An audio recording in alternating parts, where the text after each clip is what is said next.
Hey everyone, Blair Ballin with Living North Phoenix and the Living North Phoenix podcast. Welcome back to our podcast and a very special edition and new version of the podcast. In the past, it's been me talking about Living North Phoenix events and all that kind of stuff, and it's always been awesome. But recently realized I kind of need a different direction and excited to announce that each month moving forward, we're going to have a different quote unquote theme. And this month, due to some different posts that were in the group and discussions that I had, I thought Fitness February would be the perfect one to have. And February is my birthday month, which means nothing other than it's my birthday month. So, time to get back in shape. So, excited to have our first guest as part of our series, Amy Stevens, also known as Yoga Amy.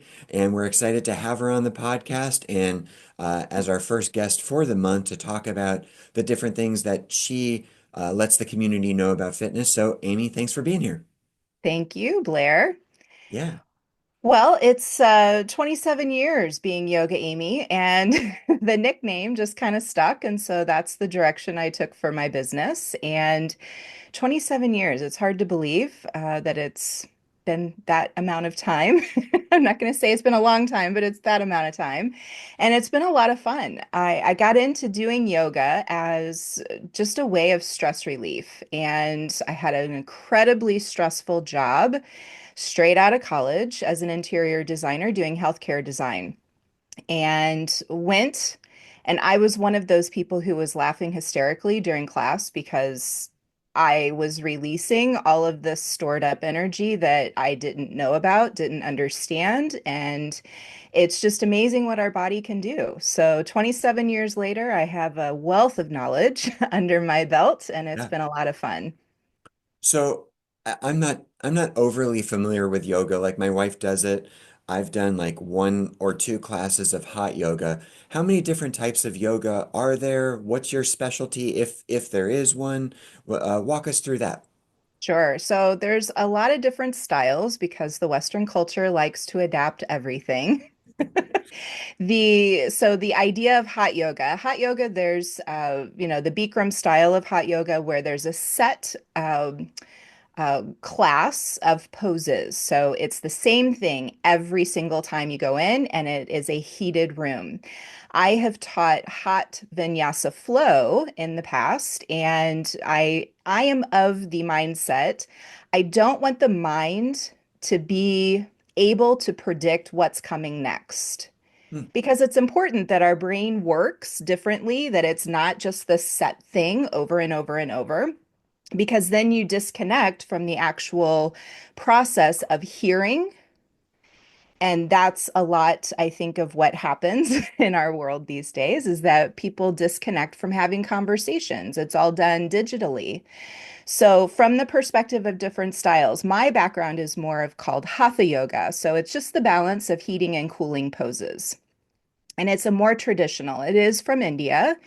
And from the perspective of how I teach, it's a lot of my clients through the years have said, first of all, that my voice, if they could take me home. So think about before the day and age of Zoom, if they could take me home and put them to sleep, that was always a great compliment. At first, I wasn't quite sure if that was a good thing.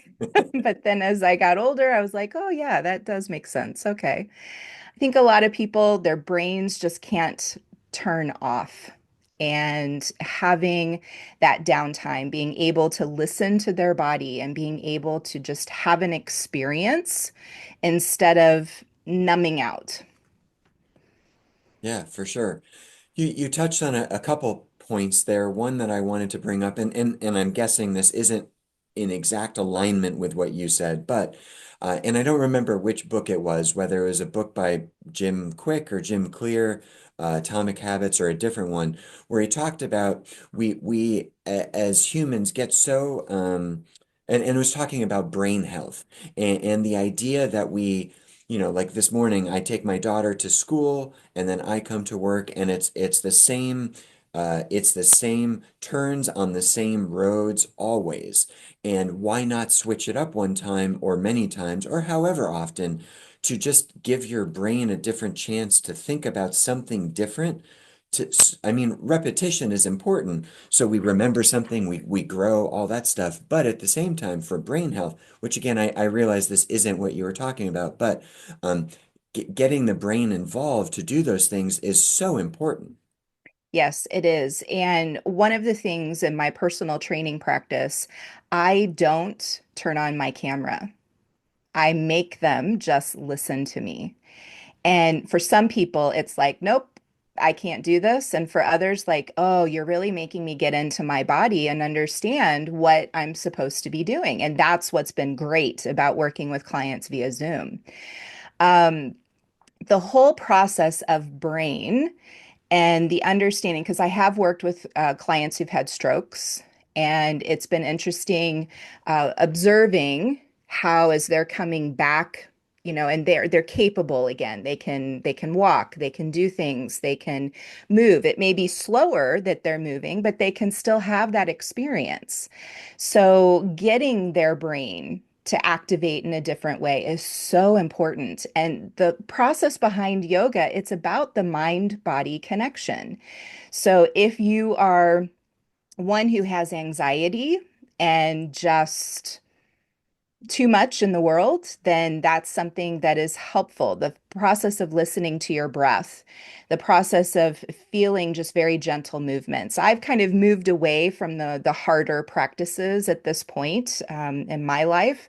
So I prefer more of like a yen style or restorative style of yoga and doing things more one-to-one with clients because then they get the bigger experience instead of like a classroom format in that way. Awesome. So, question, and this is a selfish question, maybe it'll apply to other people. Um, since early on in my life, I don't want to say I have ADD or whatever because I haven't been tested for it. I don't know, and I'm not uh, lessening anyone that does. I just don't know.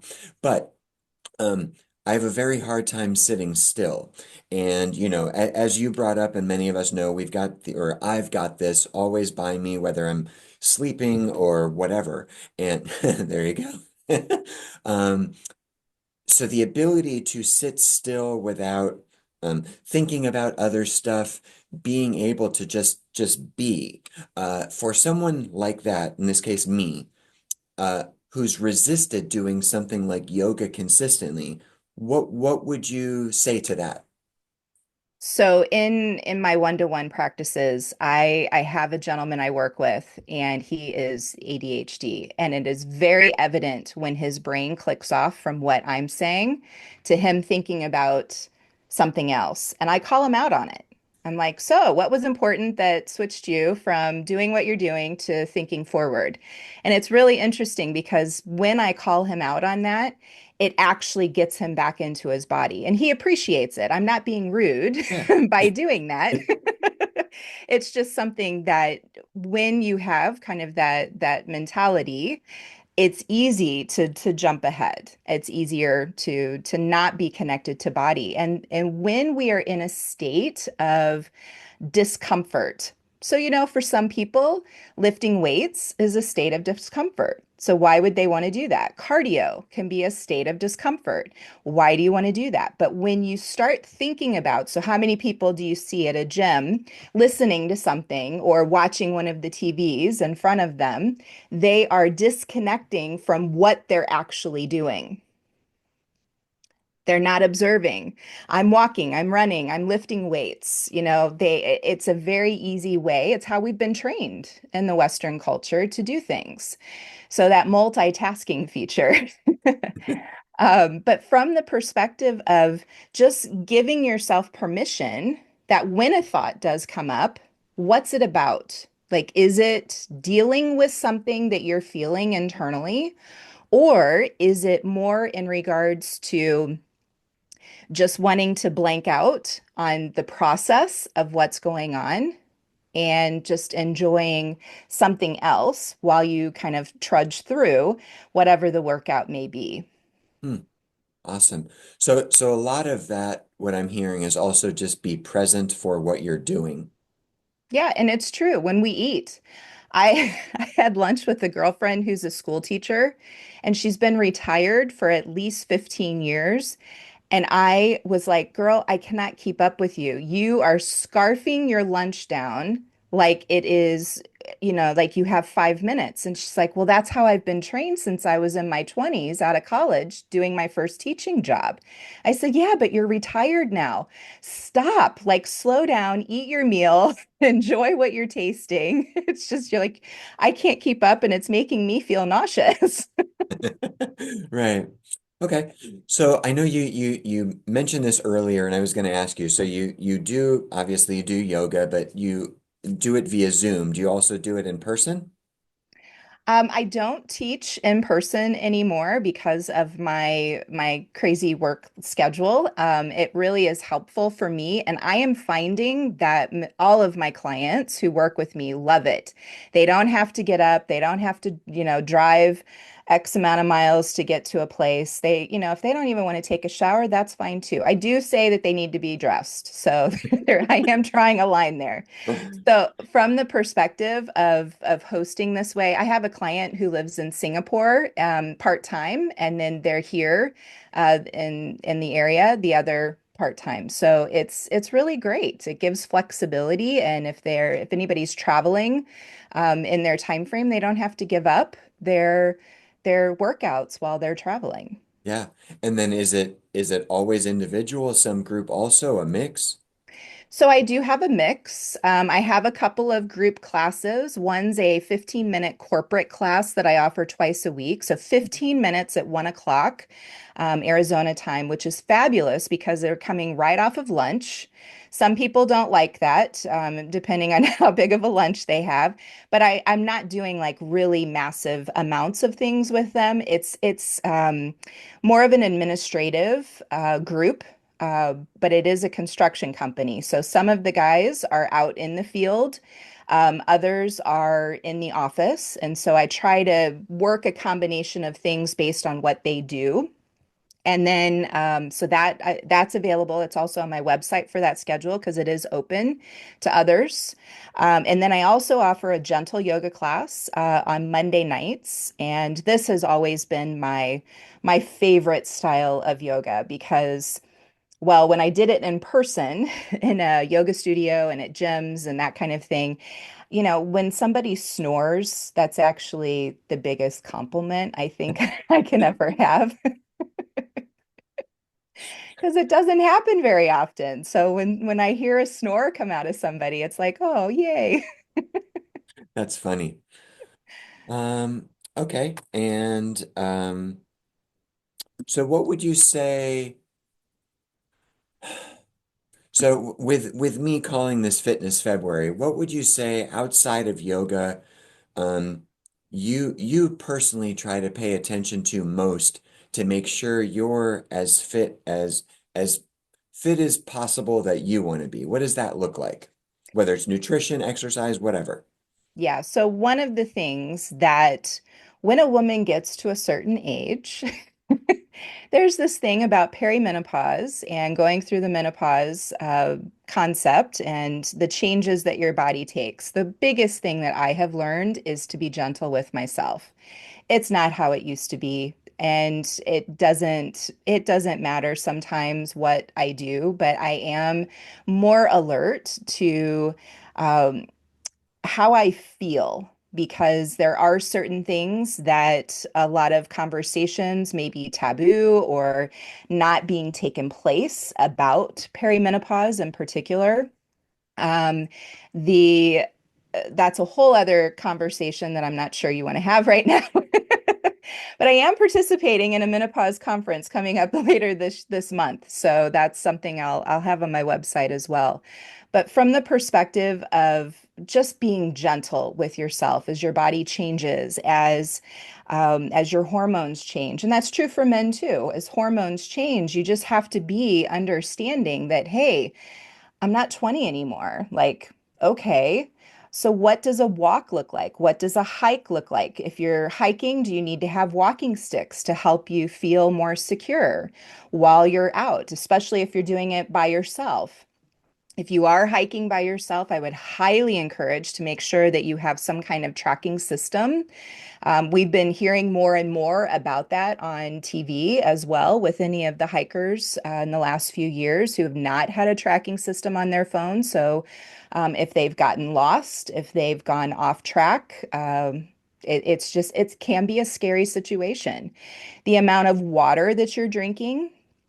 One thing in the summer months for us, it's really important to stay hydrated. And this may sound rude, but here you go.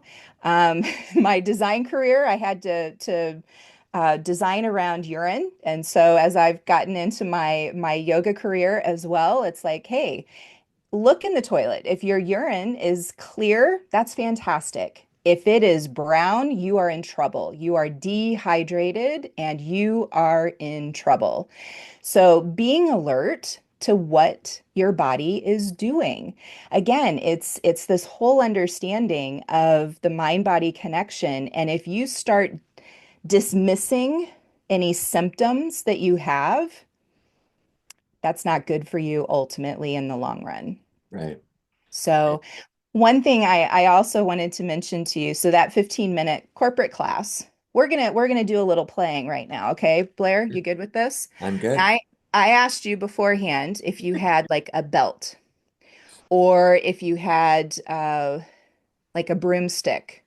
So you found something. So let's use our tools. Okay. So oftentimes, if you're seated at your desk, you know, your shoulders drop forward, you're feeling tired, you just kind of sink into it, right? So what we're going to do, so I have an actual yoga belt, but you can use a belt from your closet. You can use something else. And what I want you to do is we're going to take the hands wider than the shoulders and go straight up overhead. All right. So for some people, this in and of itself is too much. But for others, they're kind of like, oh, well, I don't really feel too much. So let me show you from a side profile. So if you're here, this is showing me that your shoulders are so darn tight that you can't do much of anything, right? So your posture is going to be rounded. Now, as you lift your collarbones up and your arms are still straight, try to bring that prop up over your head without pushing your chin forward. We don't want to be like a turtle pushing out of our shell, so let the back of your head slide behind. Now, for some, this is plenty. Like arms start to shake, you might feel even tingling in your hands. It's because your body is like, what is going on right now? Because when do you ever do this, right? Unless if you're working out with somebody. Now, I have to laugh that you're doing this in February. So, in all of my years teaching, January, February, pretty busy at the gym. By the end of February, oh, you know, life starts getting busy. March, oh, I just don't want, my life is just too busy. April, crickets at the gym. Then it picks up a little bit in the summer months here in Arizona because it's hot outside. Mhm. All right, play with me a little more. Okay. Try to go back. Sometimes your shoulders will pop. You may feel that. And as you drop your arms back, we want to keep the arms straight. Now, one thing, if it's too much, take your hands wider. It's okay to take your hands wider. So if you're a golfer, grab your golf club and do this before you play. This is really great. One of my clients is an avid golfer, so I've been teaching him things to do, and he has his whole system now before he goes out to hit the ball. All right, so just pump the arms back and forth. Try not to push the chin forward. And you're going to start to notice that the hands can go behind you more. All right, go ahead, put that down. How do you feel?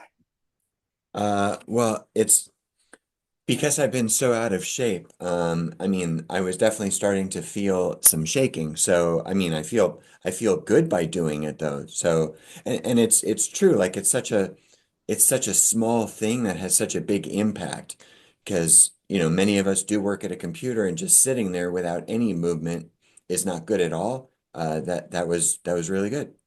Good. Okay, I got one more for you. Okay. Put your hands flat together. Let your fingers spread a little bit. And now I've got my hands up a little higher. Here, let me turn out. Tip your fingers towards your chin and lift your elbows up.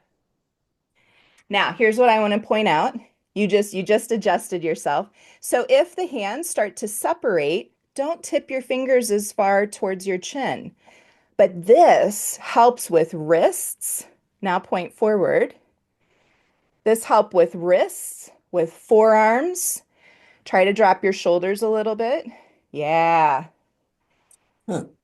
And just notice the flexibility that you can create. So for those that are texters with their thumbs or gamers, these guys struggle with sometimes moving. And so understanding that even this, where you've got everything touching, but a bit of a spread as well, you can start to feel that mobility taking place Hmm. into the wrists and forearms. So if certain areas are tighter than others, those are the ones that are being moved more or that need more work to them. So like when I was doing this, my arms and shoulders are super tight. So you're not using them as much. Hmm. So when there's a lot of tightness, and again, posture, I saw a gentleman going into the grocery store who was so bent over. He was probably in his 80s. He was so bent over that literally it was almost like a 90-degree angle. And it just pained me because if he had the proper tools when he was younger to be able to be more active, even like awareness of standing upright, he would be in a much different space in his later part of life. Yeah, our daughter, and I mean m many kids these days, and adults for that matter, like I see her at the dinner table, and it's basically like this. Yep. And I mean, I'm not saying my posture is great, but also, like the neck just starting to go like this, and it concerns me that, future generations or today's youngest generation, because of all the phone and texting and all that stuff, like, and I don't, this is going to sound bad, but starting to look like, whether it's monkeys again, that just like whatever. And it really concerns me because I've had back problems and I see her posture. Again, I know my posture isn't great, but I do try to do the occasional this, whatever. Like it really concerns me. Do you have a foam roller? At home, I do, yes. Yes, most people do, and it's stored away somewhere, collecting dust. So if it's one of the longer foam rollers, lay down on it the length of your spine. So your head is supported all the way down to your buttocks, and then just lay down on it. So your shoulders drop, your arms drop, your butt's elevated, your back is elevated, your head is supported, and then just keep your knees bent.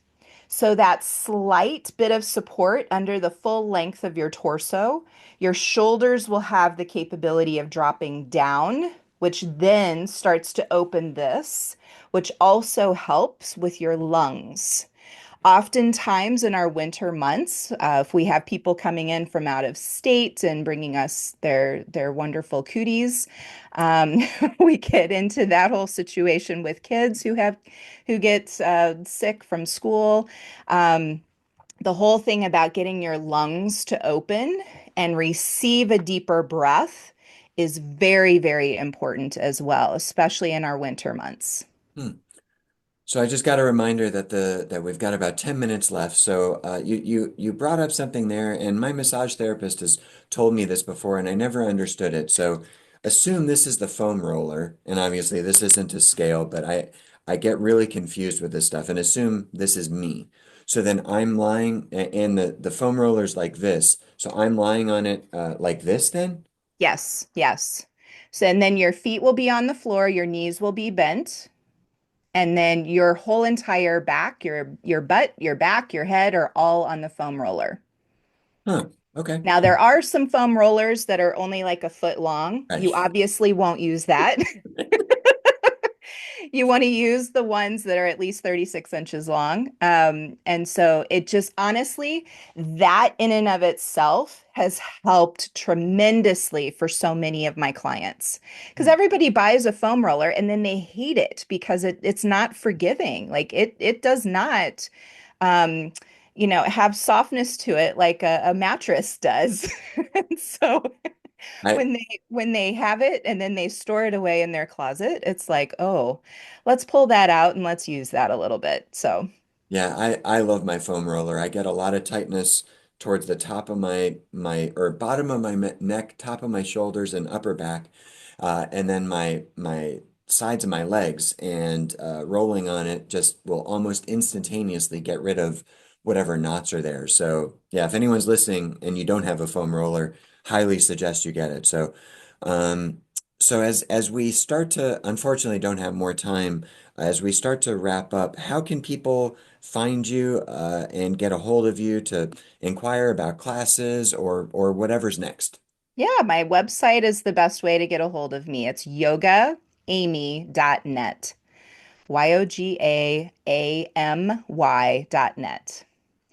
Everything's on there, even some pre-recorded classes that I have. And I love working with people privately. So if anybody has any questions, feels like, I just don't feel like I want to go to a gym and do things on my own, I'm more than happy to even just have a conversation with you about what your goals are.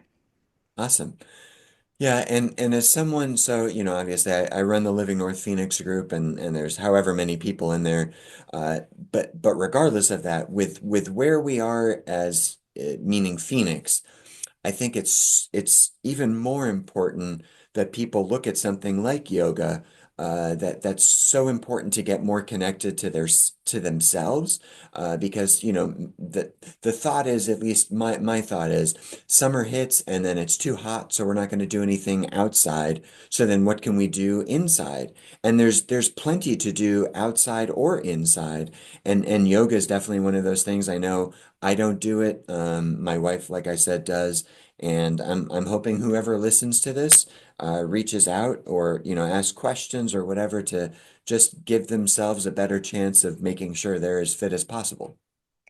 Yeah, and keep in mind the whole philosophy of yoga, because again, I've been doing this for 27 years. I moved here from St. Louis. I had the first yoga studio in St. Louis, in my county that I lived in.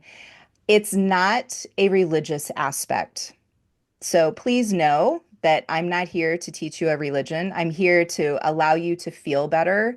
I'm here to give you tips and pointers to make your life easier as you get older and not apply pressure into the body and feel discomfort. I work with where you are that day and we progress from there.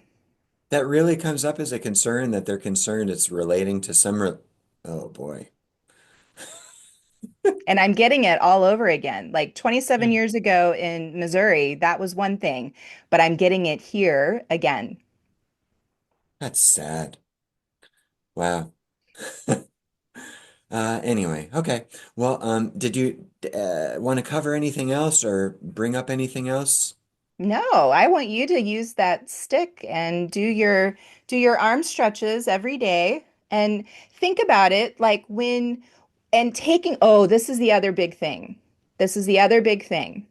So your water bottle, you should be drinking that within an hour,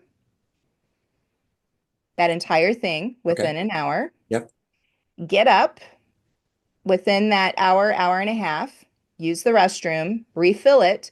Don't top it off because that's what a lot of people do. Oh, well, I've had 2 inches of water, so let me go top this off and then no, empty the entire thing. Right. And I don't mean in the sink, empty it into yourself. Then refill it. And yes, you're going to be getting up and peeing a lot throughout the day at this point, but prepare yourself much better for summer. Get yourself into the routine of drinking more water. I am always amazed at how much um, that people don't drink water. Yeah, it's pretty crazy. Well, this has been awesome. I appreciate you connecting via the group, and to do this as our first part of the series. It was very informative for me. So I'm hoping everyone else gets some nugget to take to their lives to be able to be more fit. Yoga obviously is very impactful and can be very impactful. So I appreciate you being on. Absolutely. Thank you, Blair. Have a good one. You too. Thanks again. Have an awesome day.